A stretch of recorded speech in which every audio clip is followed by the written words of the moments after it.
that energy, that crowd. We're 0-3 at home. Let the city down, man. This place is special. This place is really special, and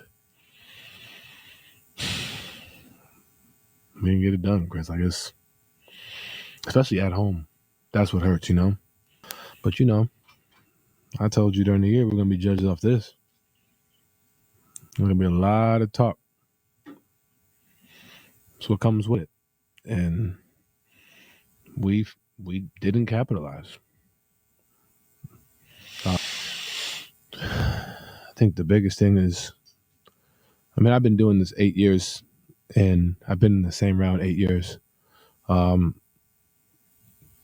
These things aren't easy. We took one. And getting beat down like this, and y'all are going to write some about us, man. And that's going to be fuel. Fuel for everybody. What's up, Central Florida sports fans? We're back. Another episode of These Three Things.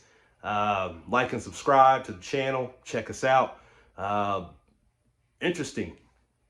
We've reached the conference semifinals, and Cleveland's not a part of that. I talked about this in another episode, but I wanted to come back to it because there's three things I think are going on with Cleveland that we want to find out, right? First thing is Donovan Mitchell a number one guy, all right? Is he your alpha guy? See, I'm a firm believer that every team has to have a leader, and that leadership is key to winning a championship. You see the hat, right? I'm a big Gator fan. Tim Tebow taught me that. Tim Tebow, well, I shouldn't say taught me that. He proved that to me, right? He was a supreme leader. Tebow was one of the best leaders I've ever seen in sports. Wherever he won because of his leadership, not necessarily because of his skill. He wasn't the greatest quarterback to ever play the game on any level, right? But what he did was he came out there, he gave 110% every practice. We got the speech that turned that whole season around, right? So all those things, that leadership is important. So thing number one is Donovan Mitchell, is he a good enough leader to take a team? I mean, there's some things going on with Donovan Mitchell that we can't ignore, right? He was at Utah. He had a pretty good team there that fell apart. Why did Utah decide to get rid of him, right? Utah said we don't want him anymore. They gave him up and decided to rebuild. Why were they so willing to give up Donovan Mitchell? There's questions there that maybe they saw something about his leadership that they didn't think could lead them to a championship. And the guy who's running that show over there, Danny Ainge, he knows about leadership. He knows about building winning teams. He's part of that Celtic tradition. So, I question. I think Donovan Mitchell has a lot to prove in this next upcoming season. All right. You heard what he said, and he talked about it in that little clip we started with here. Right, you guys are going to talk about us. You're going to talk about us all. He used a different term, but that's what he's saying. You're going to question. Here we go. The questioning has started. All right, and there's something else about this, right? Because he got J.B. Bickerstaff fired. It was well known he didn't want to play for J.B. Bickerstaff. That brings me to thing number two. All right, thing number two. What's going to happen with Kenny Atkinson? Is he the coach that's going to take you to that next level? Now, Kenny's done a great job of taking young teams and making them better, right? We saw him do that in Brooklyn, right? There was a lot of discussion. Everyone felt like he was done bad in Brooklyn when they made the big changeover and brought in all, they had Kyrie and KD, and they brought in the Beard, and so they switched coaches. Everybody said, man, they did him bad. He was a great coach. And so he got this second opportunity. And so now look what happened. They had a great regular season, but lo and behold, he got into the offseason and didn't look like the same team once he hit that second round. So, is Kenny Atkinson the guy we think? Yeah, he won Coach of the Year. But I've said this in another episode. You can go back and check it out. But I've said this before, right?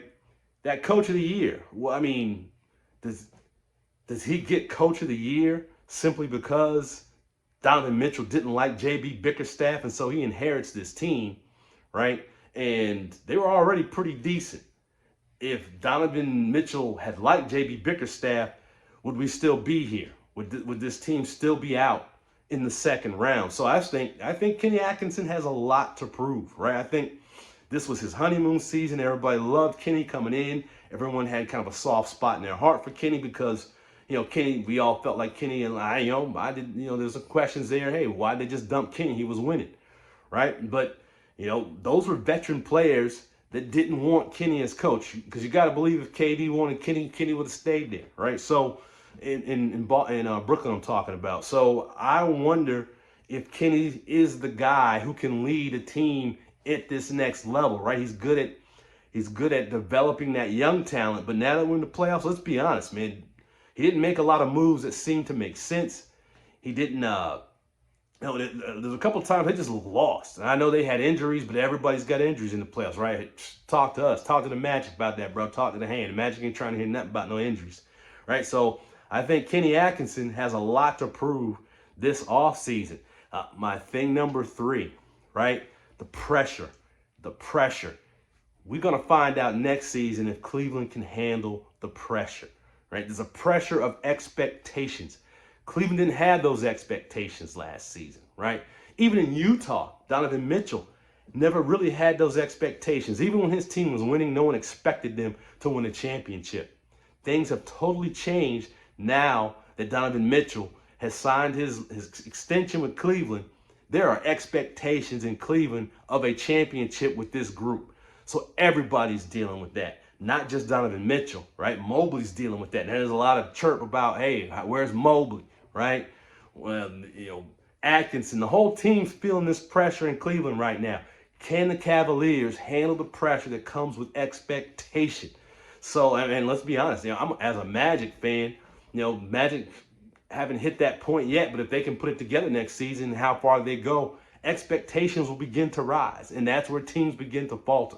All right, so those are my 3 things about the Cleveland Cavaliers coming up for next season. And the reason I'm bringing it up as a Central Florida sports fan is because, that's one of the teams I thought the Magic were going to have to catch, or going to be one of the teams the Magic were going to have to battle for supremacy in the East. And I'm not quite so certain that that's going to happen now. Indiana's looking a little stronger, but we got to see. The Knicks, they look like they're going to be a tough squad.